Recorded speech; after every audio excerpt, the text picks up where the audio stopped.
Hello, another video being brought to you here by me, Mr. Sorrentino. This one dealing with section 1.5 of this course, which deals with linear equations, functions, zeros, and applications.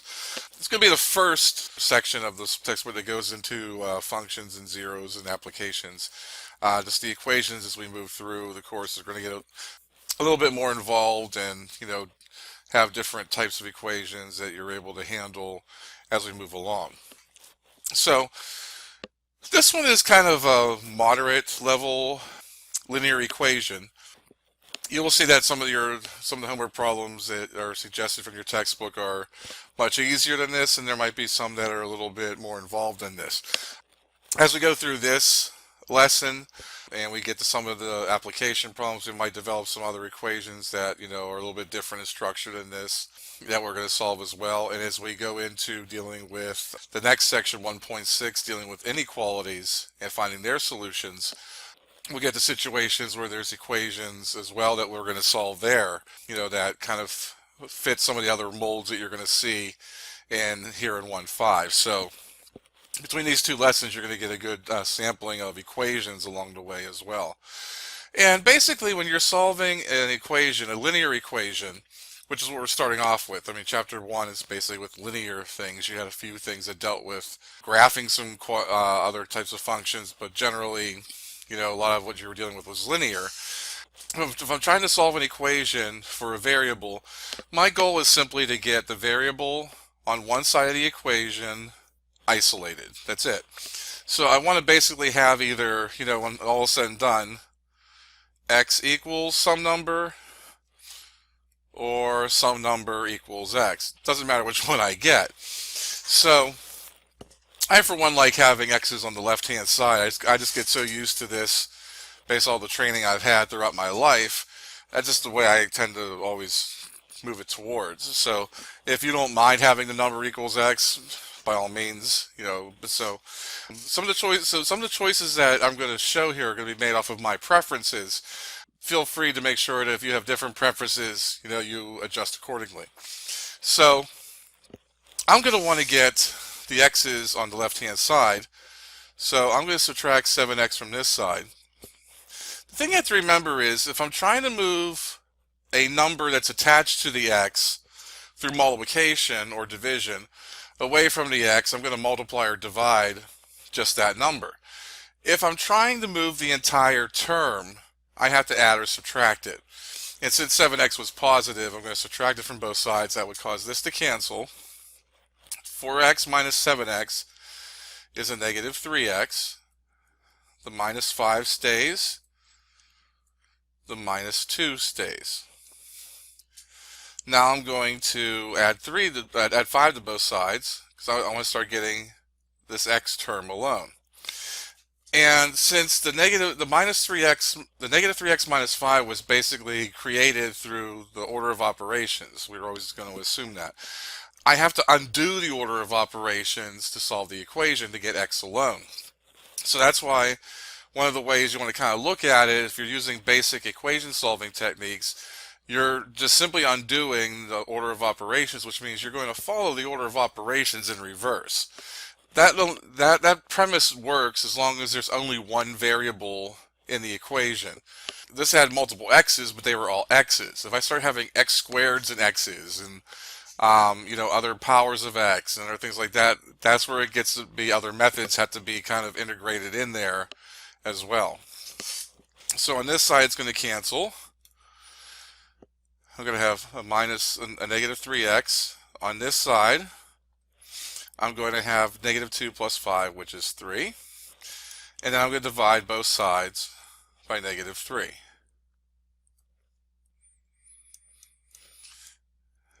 So on this side, I'm just going to have a single x, 1x technically, and 3 divided by negative 3 is negative 1.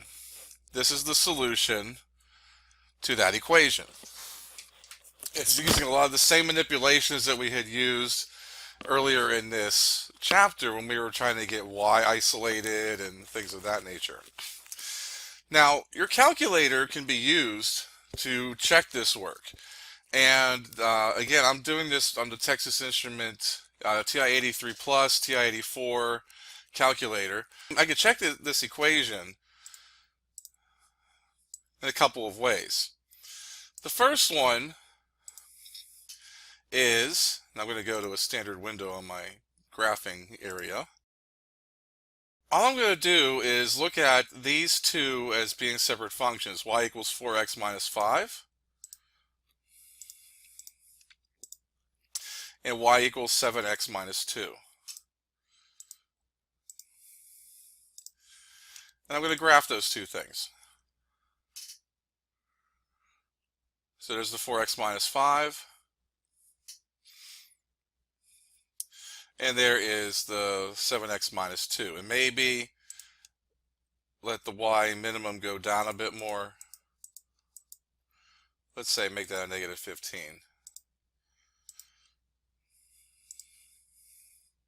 Just so we can see the intersection, better, because that's what I'm looking for here. I'm looking for when these two expressions are exactly the same value. And that happens when they intersect each other. So right here is where I'm going to find that answer. So I want to find the x value where that would work. So what I'm going to do is I want to find this intersection. So I come up to second. I'm going to go to the calculate menu. And I'm going to go to 5 intersect. Now what this asks you to do is to pick the first curve, pick the second curve. Then I want you to do a guess, which you could do by either moving it as close to the intersection as possible. But since there's only one possible intersection between these two graphs, I really don't have to do that. And as you can see, x equals negative 1 is the solution for this. It makes both sides equal to negative 9, but it's the value of x being negative 1 that makes this happen. So there's one way we could check that answer. Another way we could, use the calculator to assist us in a situation like this, and that's what this method 2, I just showed you how to do that. Method 3 is kind of a combination of manipulating the equation so far and then plugging that into a calculator. But the reason why we bring this one up is because it starts talking about a zero or root of a function, which is one of the things that we do want to talk about in this particular section. So, and basically, one way I could also solve this equation graphically, if that's the way I want to go, is I'm going to write an equation set equal to 0. So I'm going to let one side of this equation be 0. I'm going to choose the right hand side. So I'm going to subtract 7x from both sides. So I'm going to have that negative 3x minus 5 equals a negative 2. And I'm going to want that right hand side to become a 0. So I'm going to add 2 to both sides. And I end up with negative 3x minus 3 equals 0.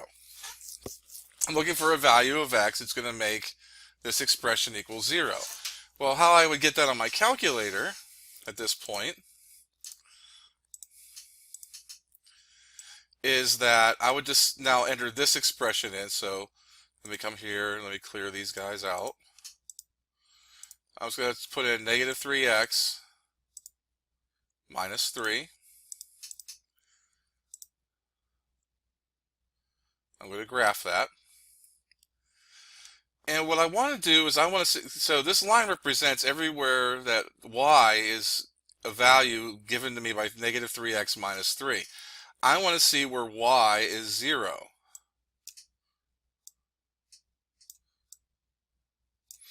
So when I look at this, I want where y equals 0. Now I could see from this graph that it looks like it's at negative 1, but just to be on the safe side, I could also go to my calculator and choose choice 2. I want you to find the 0 of this function. Now it's going to ask for a left bound, which means I want to pick a value of x that makes this blinking cursor to the left of the intersection point. Since I think it's at negative 1, based on what I've done in the previous work I've done, I'm just going to put this at negative 2 so it's somewhere to the left. I can see a little boundary here. Depending on the calculator, you may not see the boundary as well. You'll definitely see the arrow up here. So, and then I'm going to let the right bound, which means I want to have an x value that puts this blinking cursor that's following this graph, on the right-hand side of this possible 0. So I'm going to let that just be 0. And so it's going to now find, where it crosses the x-axis between these two values. Now, the guess is like if I would happen to, have more than one place where this is passing through the x-axis between these two arrows, then I might want to put a guess. But since I usually do it so there's only one possibility, I really don't have to do anything for guess. And as you can see here, x equals -1 is again the solution. So there's different ways you can use the calculator as well to help you solve equations. So let's look at some examples now that we could apply some equation solving. Because this is equation solving you should still basically remember from your algebra days. And see if we come up with solutions with these. So for example 2, we have John makes an investment of 4% simple interest. At the end of 1 year, the total value of his investment is $1,560. How much was originally invested? So what has to happen here is you have to know how to take percentages. And sometimes students forget this. The thing is, you're not just going to add 4 or 4% or 0.04, which we know that 0.04 is how we typically write 4% as a decimal. Some people just think you just add it, but it's 4%, it's always percent of something. And so basically, what should go on here is that at the end of 1 year, so I'm going to let y equal the dollar amount after X years. Okay? So what's going to go on with this is, well, I'm going to start with an initial investment. I don't know what that investment is. Okay, so I'm just going to call it for the time being, let's just call it A. So that's the amount I invest. That's what I'm looking for. At the end of 1 year, or after so many years, I'm going to have 4% added on to that. So I have to say, okay, well, I'm going to have 0.04 of that original amount added on. And so that's how I would do this particular formula, because now what's going on, we know that it's 1 year, so we know that x equals 1.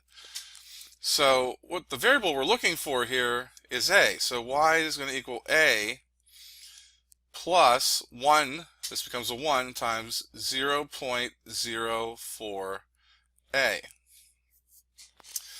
These are like terms. They have the same variable, just different numbers in front. Technically there's a 1 here. And so here y is going to equal 1 plus 0.04 is 1.04, the original amount. Okay? This makes sense if you think about it, because if I invest an amount and I get 4% interest, at the end of that period of time, I should have 104% of what I originally had. So, so some of you can maybe take this shortcut and realize, well, if I have 4% added on, I'm going to have 104% of what I had before. So now they're telling us that the total value of his investment, which means what it's all worth with the interest, is $1,560, which means that this is equal to my y value.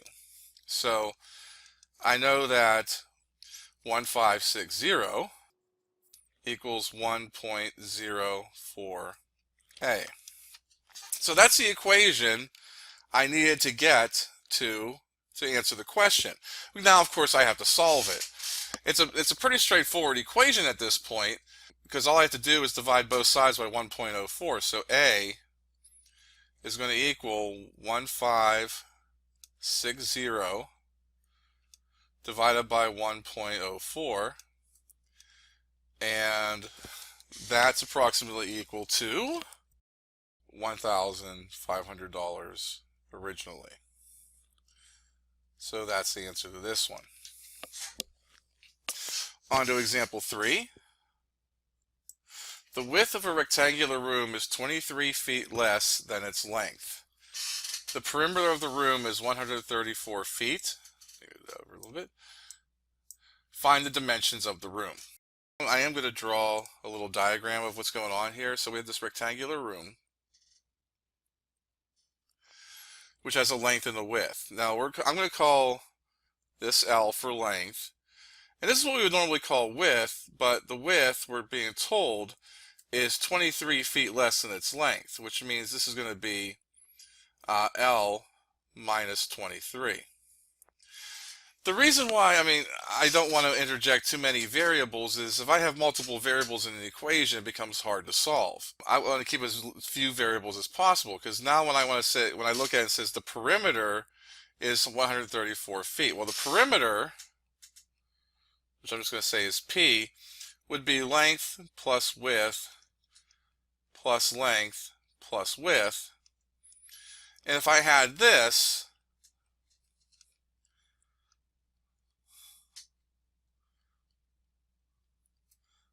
or even if I simplified it and said it's 2L plus 2W, I wouldn't be able to solve that very easily, because the fact of the matter, with two variables still in play, there's combinations of answers that would possibly work.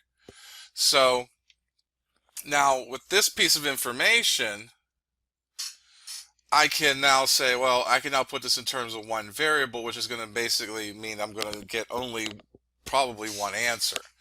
And then for linear equations, at least, that's what tends to happen. So I can now change this to 134 equals 2L.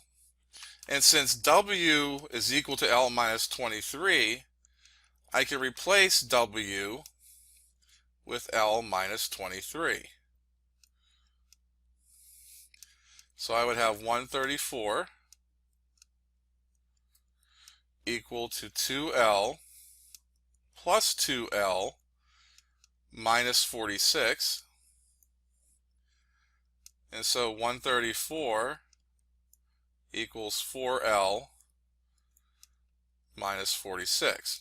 So now I'm into an equation now that can be solved. I got it simplified as much as I can. Now I'm ready to isolate the variable, which in this case is L. So I'm going to add 46 to both sides.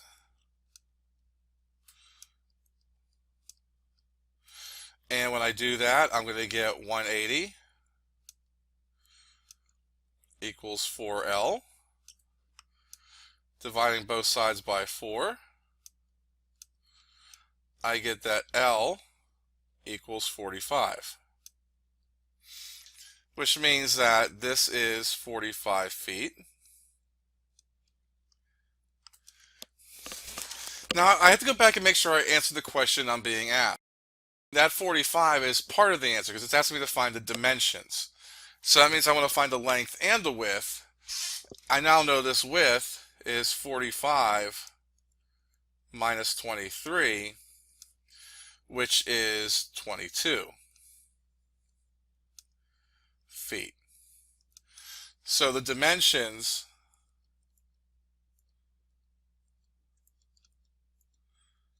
of the room are 45 feet by 22 feet.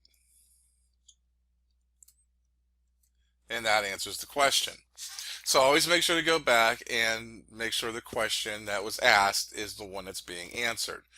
Don't say, okay, find the dimensions of the room, and you say 45 feet.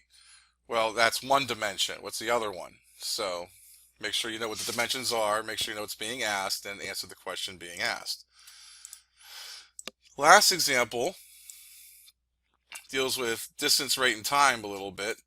And some students always get stuck on these a little bit, but let's kind of map out the situation here. Angela's kayak travels 14 kilometers per hour in still water. That means that's how fast he could paddle. If the river's current flows at a rate of 2 kilometers per hour, how long will it take him to travel 20 kilometers downstream?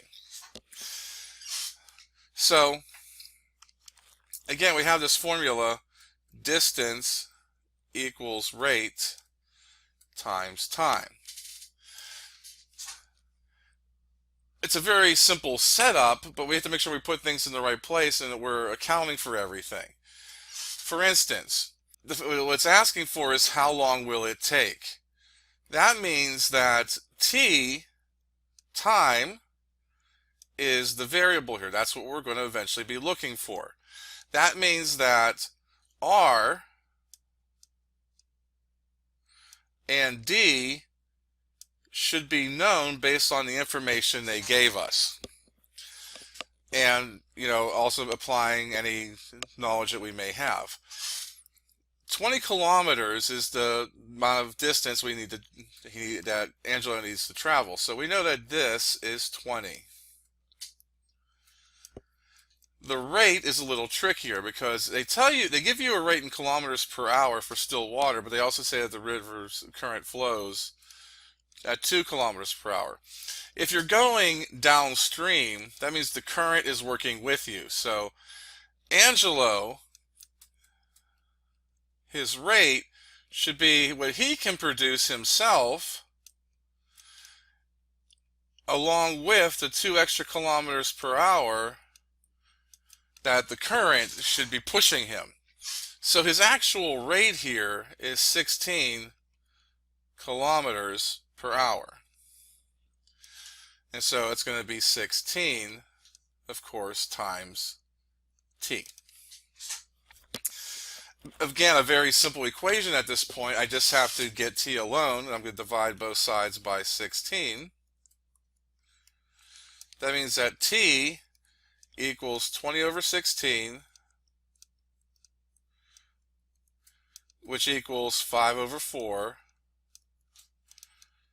which is 1.25 hours. And I know it's hours because we had kilometers per hour. 1.25 hours, I could also say it's 1 hour, 15 minutes. Because 15 minutes is a quarter of an hour, because an hour is 60 minutes. So, I can answer anyway. It's not asking me a specific, way of answering it, but those are all going to be possible ways that the answer could be represented in a multiple choice if you would be given that. Solving linear inequalities. An inequality is simply going to have a less than, greater than, less than or equal to, or greater than or equal to symbol in it, which indicates an interval of numbers that are answers rather than just one set answer, or maybe even 2 set answers. There's procedures for this.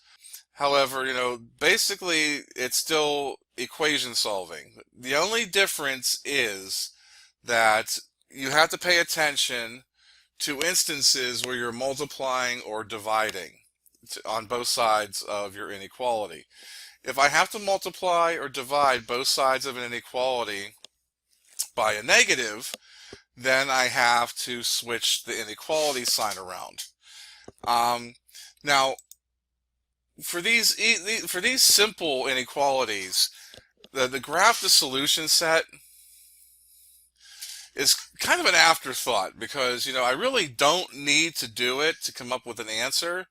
But when we get to more complicated inequalities later, having the graph of the number line is going to be useful because that's what's going to help us find our solution in a quicker, more effective way than some other methods that might be out there.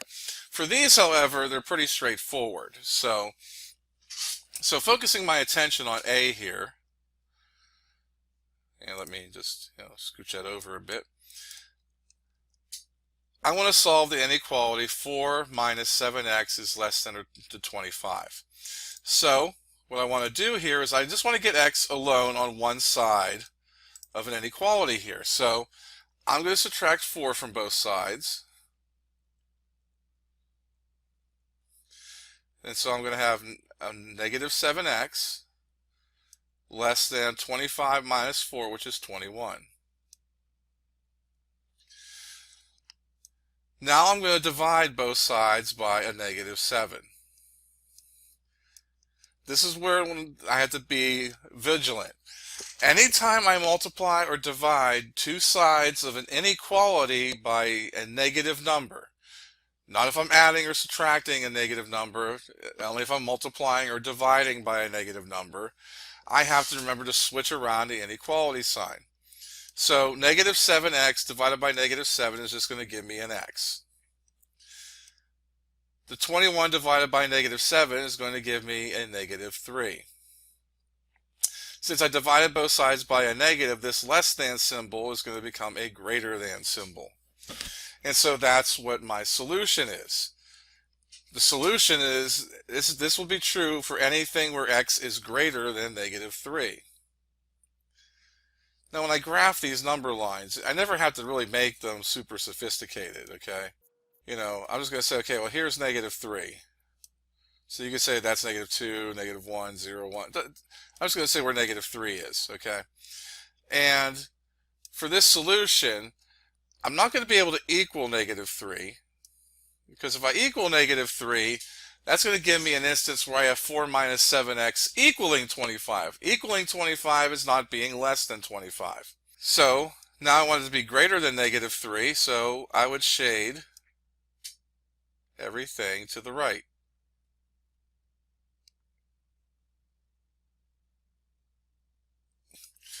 And that would be the solution graphed on a number line.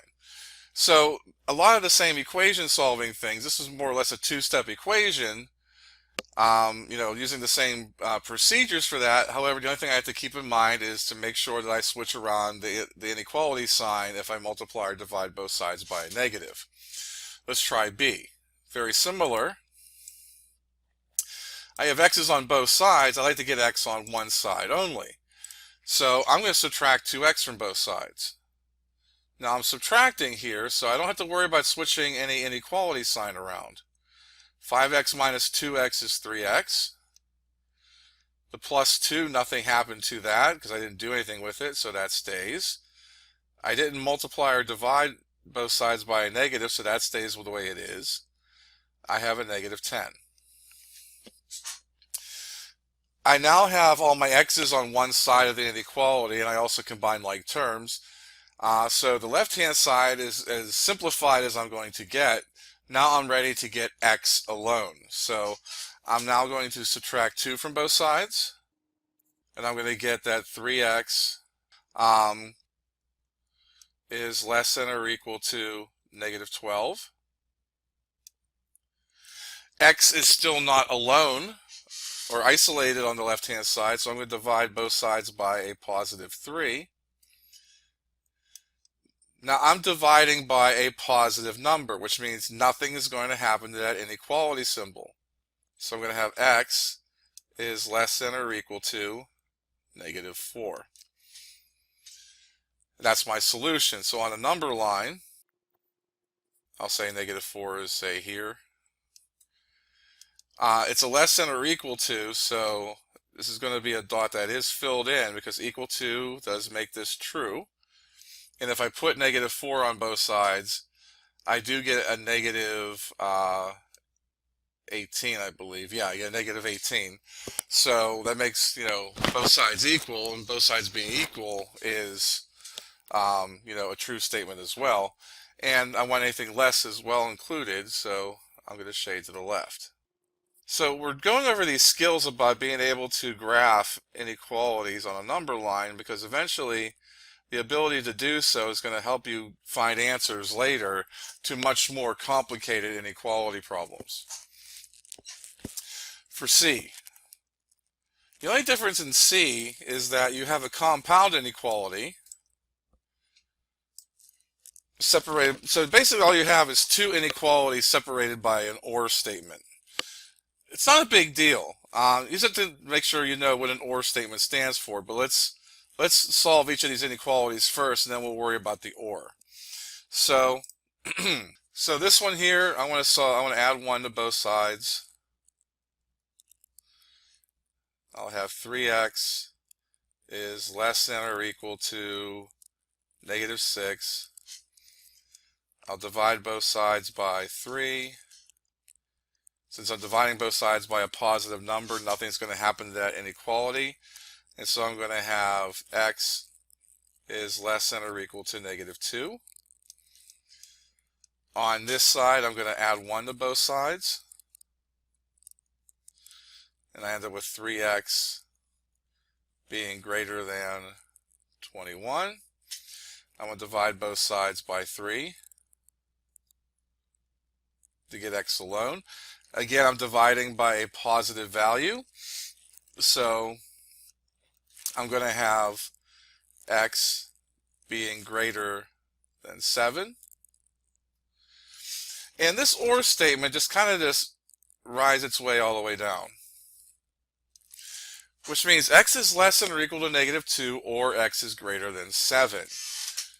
Now an or statement means I only have to obey one at a time. If both happen to work, great. If not, oh well. So again, I don't have to be that super accurate with it, but basically the inequality is going to have a closed dot here at -2 and anything to the left of it, or at 7 an open dot and anything to the right. An or statement often looks like this because it's saying that I have two different options. Either I'm going to have a value that's -2 or less, or 7 or more than 7. I can't be both at the same time. You're not going to see overlap between this, but this represents all the solutions that would make one of these statements true. Parts D and E are very similar to each other as far as structure goes. Notice it's basically, it has two different inequality signs in it. And I basically have three statements. I have a statement, inequality sign, statement, inequality sign. Same thing here. The difference is this one only has a single x. This one has multiple variables. So this one's a little trickier than this one. This one I can handle pretty easily by kind of doing something similar to what I did with the rest of them. This basically is saying that 6 minus 2x is between -4 and 4, including the -4, but not including the +4. So what I want to do is I'm going to solve this so that, I have x in the middle. So what I want to do is isolate x in the middle. So what I'm going to do for this one, if I have, just the variable, expression in between the two inequality symbols, then I'm going to subtract 6 from all three parts, which would give me a -10 is less than or equal to a -2x, which is less than a -2. And now I'm going to divide everything by -2. Much like it was for the single inequality where I just had a left and a right, the inequality signs have to get switched here too. -10 divided by -2 is a +5. This becomes a greater than or equal to symbol. This becomes an x. This becomes a greater than symbol. And this becomes a 1. Now typically when we write this, because, basically what it's saying is x is between 1 and 5, not including the 1, but including the 5. So, this is kind of like an in-between communication setup here. And so my solution to this is to have open-ended dot here, close-ended dot here.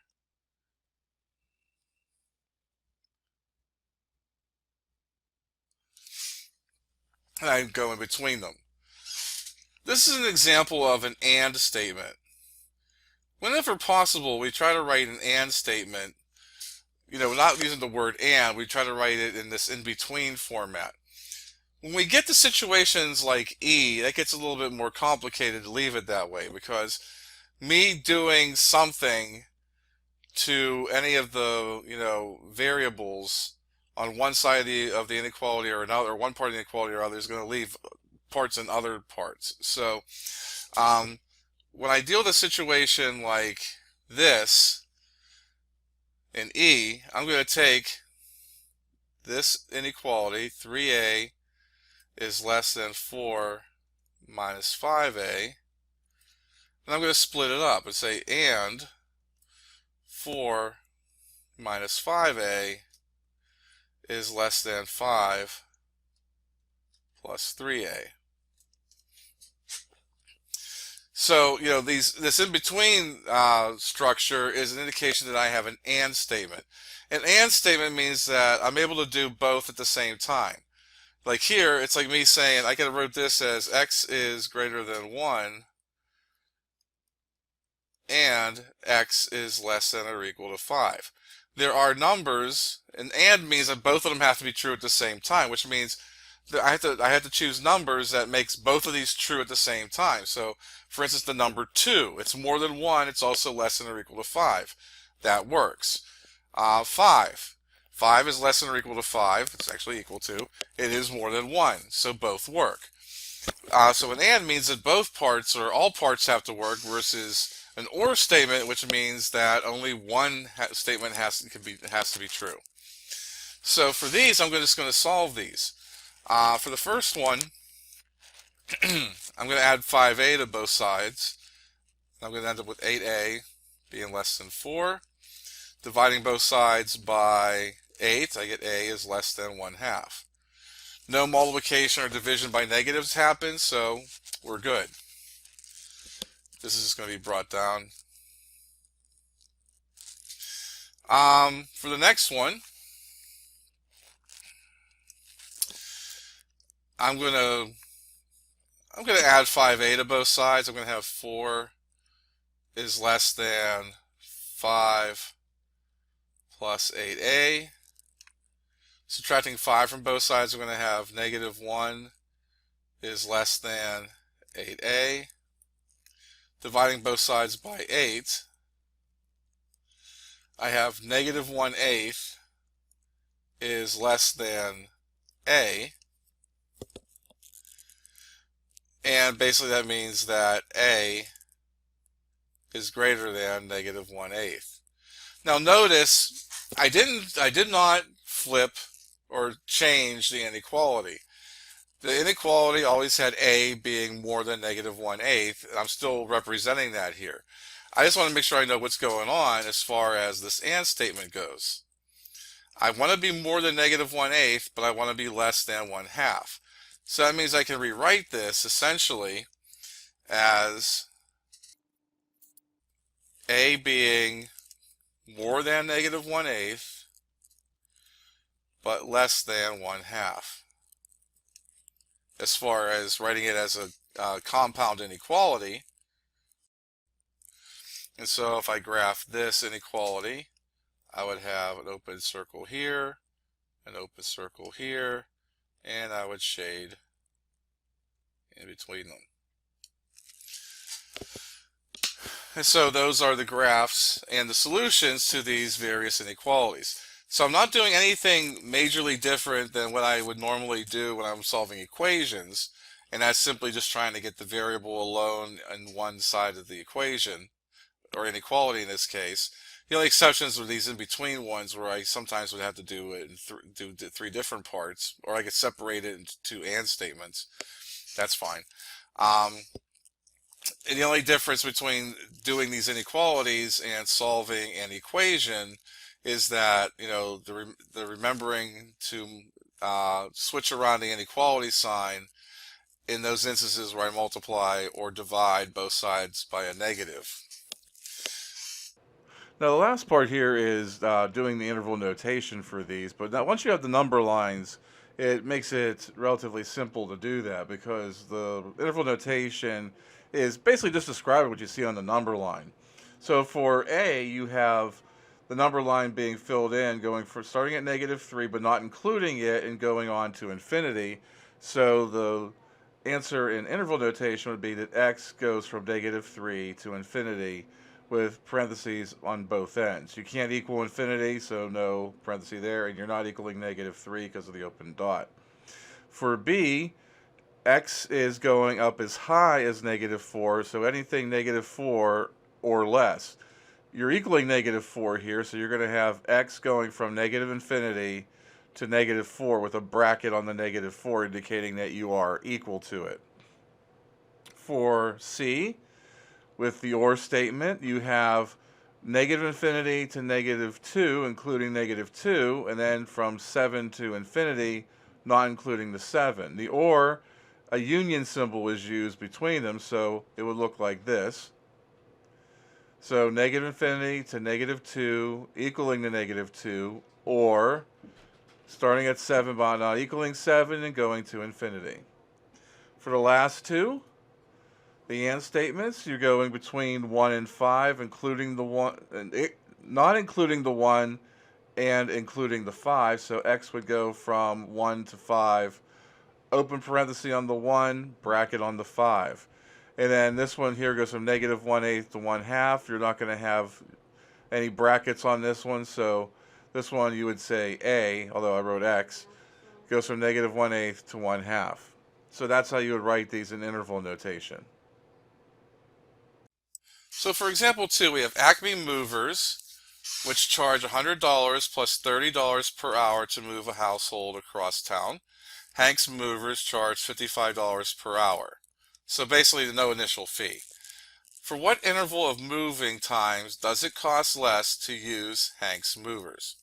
So basically, if it's going to be a big move where you have to take like a lot of items out, and it's going to take them a long time to move them, it may be more cost effective to use one over the other. So the way that they're asking this question, they're saying, okay, for what interval of moving times does it cost less to use Hank's Mover? So I'm looking for instance where Hank is less than Acme. Now I need to come up with some expressions for this, because I'm going to let x represent the number of hours needed to move. So when I look at Acme, they charge $100 plus $30 for each hour. So if I want to figure out how much they're charging, I would take 100 plus 30x. Hank's Movers would be 55 times x. So for instance, if I looked at these two, I say, okay, well, say the time took 1 hour. It had to be a pretty small house, but say it took 1 hour. Then Hank would be charging $55. Acme would be charging $130. So obviously Hank in that instance would have a situation where that is going to be the case, that it's going to be lower. But as I move along, his rate per hour may start making him more expensive the longer the time is to move. I also have to keep in mind, it doesn't make sense to really have anything in the negative territory. So I'm going to have to put some limit at 0 for this. Okay, so that means I'm going to have 0 is less than 55x, and 55x is less than 100 plus 30x. So obviously for this one, that means that 0 would be less than x. X has to be greater than 0. Stands to reason. If it doesn't take me any time to move, then I'm really not moving anything. This one here, the right-hand side one, which is basically this inequality here that I was mainly looking at before, I'm now going to look at and try to solve this for x. So I'm going to subtract 30x from both sides, I'm going to end up with 25x being less than 100. Dividing both sides by 25, I'm going to have that x is less than 4. So basically, for any move,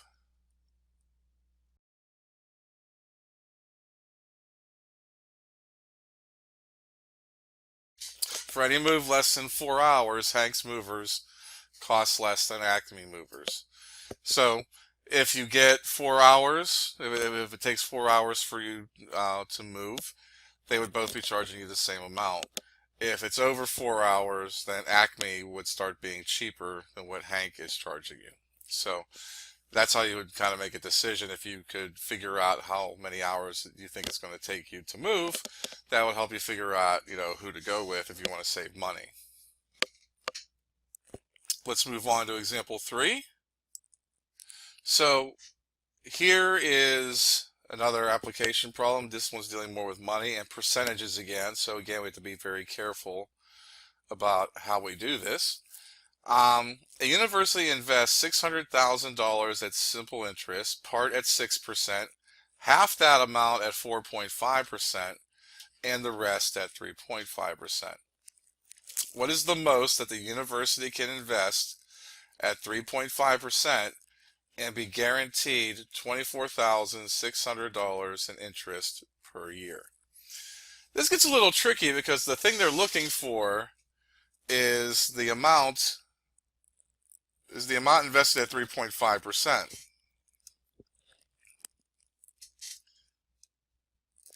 So I'm looking to figure out what's the most that they can invest at that in order to guarantee getting $24,600 in interest per year. And that means that, it's probably at least. I want at least that amount. So the issue we have with this is, we have basically 3 amounts. I'm going to let x, starting off, be the amount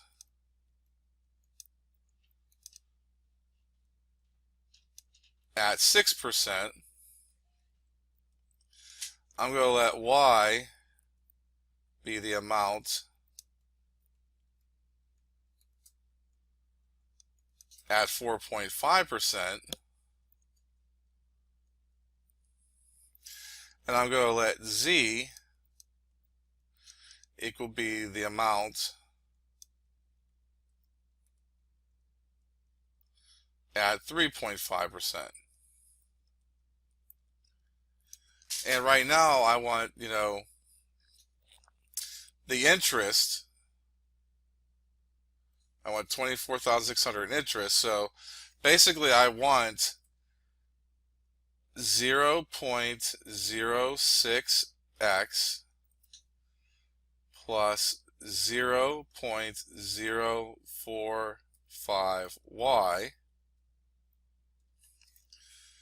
plus 0.035z.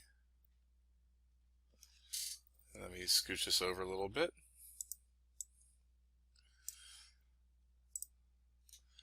I want that to be greater than or equal to $24,600. The problem is I have 3 variables in this setup. So what I need to do is figure out a way to get this in terms of only 1 variable. And then I eventually need to figure out what, ultimately I want to figure out what z is. So let me put a little star right here. This is what I want to figure out. I want to figure out what z is. That doesn't necessarily mean that when I set up this equation, that's what I'm going to find immediately. And that's the one thing you have to kind of, be aware of, is that sometimes when you set up these equations, the thing you're looking at, the thing you might be solving for, is not necessarily going to be, when you solve that inequality or solve that equation, that's not necessarily going to be the thing that you're looking for. So I got to use some other facts that are in the problem. So I know that the amount at 4.5% is half the amount at 6%. Because that's what it says. It says part of it's at 6%, half that amount at 4.5. So I know that y equals 1/2 x. I know that x plus y plus z is $600,000. That's the total amount invested, which means that x plus 1/2 x plus z equals 600,000. Got a zero there.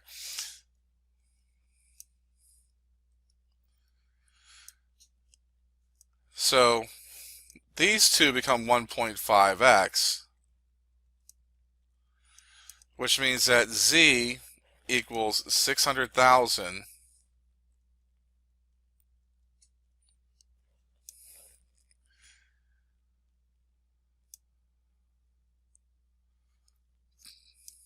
no parenthesis minus 1.5x. Now I have everything in terms of x, which means I can substitute into this equation up here and say, okay, now I have 0.06x plus 0.045 times 1/2 x plus 0.035 times 600,000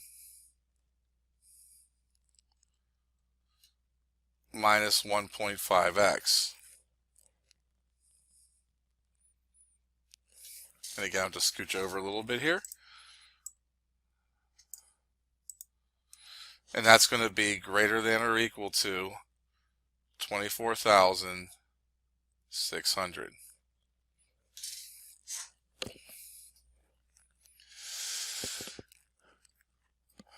So, I'm going to try to solve this inequality for x first. So 0.06x plus 0.0225x plus little computation here, 0.035 times 600,000 is 21,000. Negative 1.5 times 0.035 is 0.0525x greater than or equal to 24,600.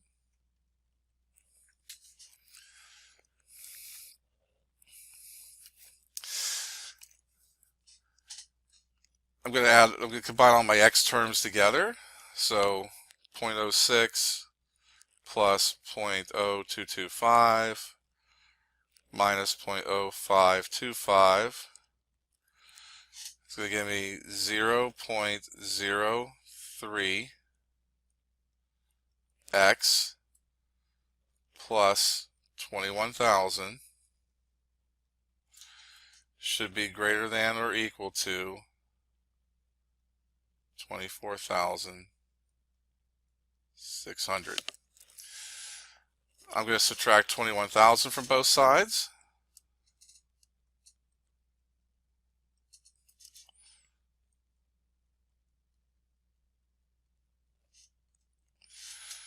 And I get 0.03x is greater than or equal to 24,600 minus 21,000 is 3,600. Divide both sides by 0.03.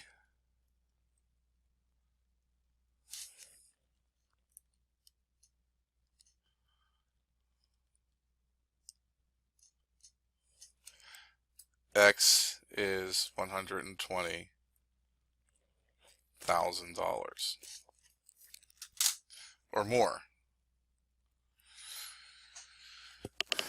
Now, some of this you have to kind of figure on some things here.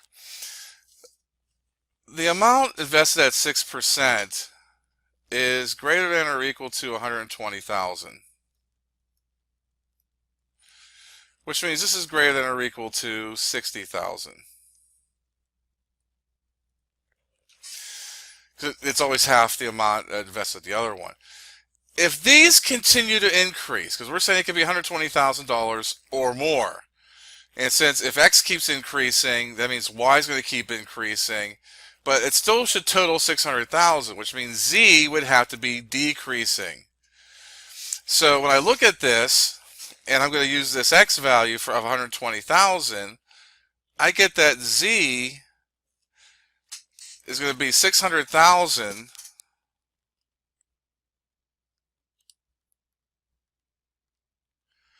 minus 1.5 times 120,000. And as again, if this can keep going higher and higher, just keep going up, this has to keep going down. So that's the most I can invest at $420,000 at that amount in order for this to clear 24,600. If I have more than $420,000 in at the 3.5% interest, I'm not going to get $24,600. So the answer is that the most,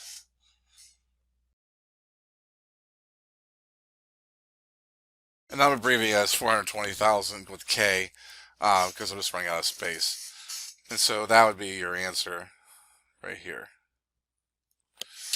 And that is the end of this video. If you have any further questions with 1.6 or anything now in Chapter 1, please make sure to reach out and let me know and get some additional help.